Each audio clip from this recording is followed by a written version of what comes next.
Hi, everyone, and welcome back to Kari's Confessions, a nonprofit exec tells all. I'm Kari Anderson, your host and principal with Incite Consulting.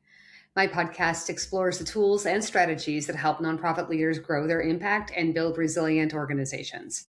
As always, I'm here to share some hard earned lessons and honest truths from life inside the nonprofit world. I spent 25 plus years in the nonprofit sector in leadership roles with 7 organizations. Now I provide coaching and consulting services to ensure that nonprofits, like yours, have the structure, systems, and practices to do your best work. Wherever I go, I continue to hear that nonprofit execs need a space to gather, to receive tools, feedback, and advice that encourages them to stay the course. It doesn't matter if you're in a village of 182 or in a metropolis of millions. Nonprofit work is both gratifying and lonely.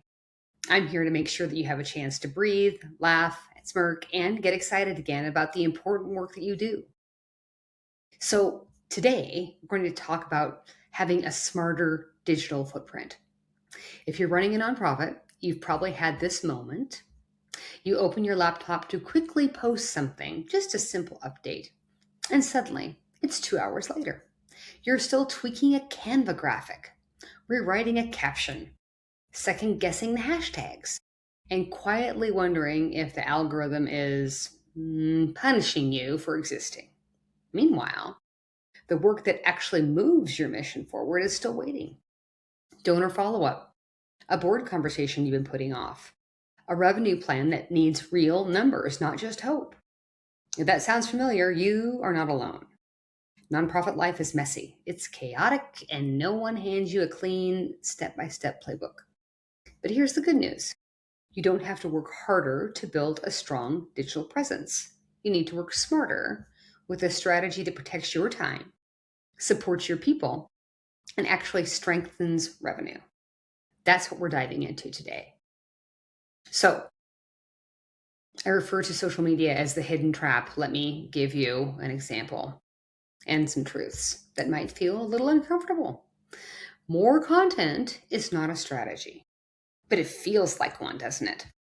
There's this constant pressure. Post more, be on more platforms, send more emails, create more videos, do more of everything. And when you're already stretched thin, more starts to feel like survival. But here's what's actually happening. More often becomes a substitute for clarity. When there's no strong internal plan, digital marketing turns into this endless, noisy to-do list. And in a lot of organizations, digital becomes the place where we quietly dump our anxiety about fundraising. We tell ourselves if we post enough, donors will come. If we share enough stories, the board will feel better. If we look busy enough, maybe we won't have to face the harder work. That's the trap. And it's why so many smart, capable nonprofits are exhausted and still underfunded. So let's talk about a reframe that will change everything for you. I want to untangle one of the biggest knots right now. I've mentioned it before. I'll say it every time I can. A nonprofit is a tax status, not a business model. Let that land for a second, because your organization still needs the same fundamentals as any healthy, thriving business, which include a clear strategy, reliable revenue, strong people management, accountability systems that don't rely on heroic effort. And your digital presence, it's supposed to support those things, not replace them.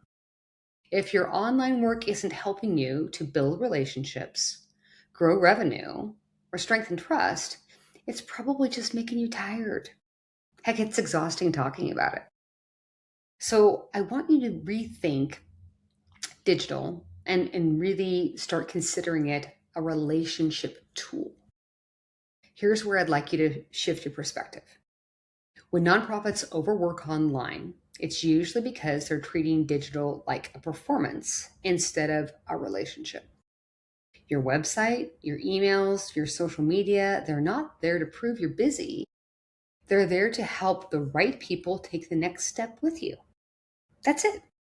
So instead of asking, what should we post today? Try asking, who are we trying to reach right now? What do we want them to do next? And what would make that next step easier? If you can answer those three questions, you can stop chasing trends. Wouldn't that be delightful? And we can actually start building momentum. So here's, in my estimation, a smarter framework. And again, something that's practical that you can use right now. If you want immediate relief from digital overwhelm, start here. Pick one primary platform, one support platform, and one owned channel. Your primary platform is where you show up consistently. For many nonprofits, that's Facebook, Instagram, or LinkedIn. Your support platform, that's where you repurpose content. You stay visible without reinventing the wheel. And your owned channel, email. Always email. Because you cannot build a sustainable fundraising system on rented land. If you're trying to juggle 4 or 5 platforms right now, you're not failing because you lack discipline. You're overextended. Most nonprofits are. Smarter digital presence isn't about doing more. It's about building a few reliable pathways that lead to relationships and revenue. Now, I also want you to consider steps to build a simple digital funnel. So this is something that changes everything. Giving your content a job. Because right now, most nonprofits are posting at the top of the funnel and then wondering why revenue doesn't move. Here's a simple funnel that actually works. Awareness. Short posts that show your mission, your people, and your outcomes. Trust. Stories. Testimonials. Behind the scenes clarity. Consistent emails. Engagement.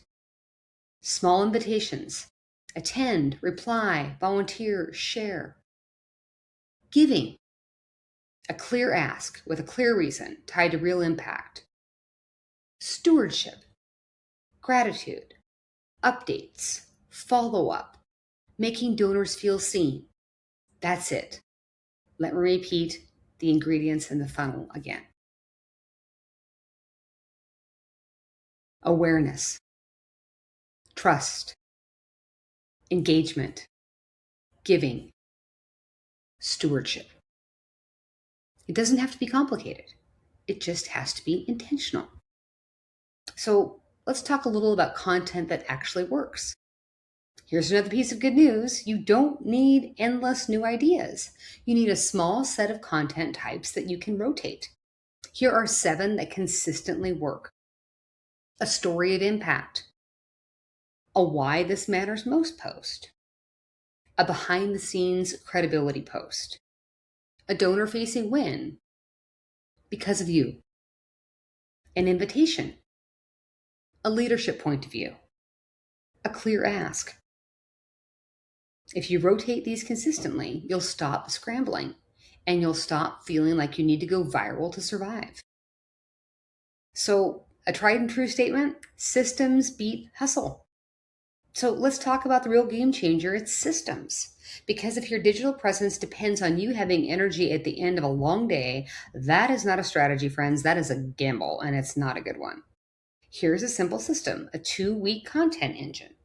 Step 1, create 4 anchor pieces per month.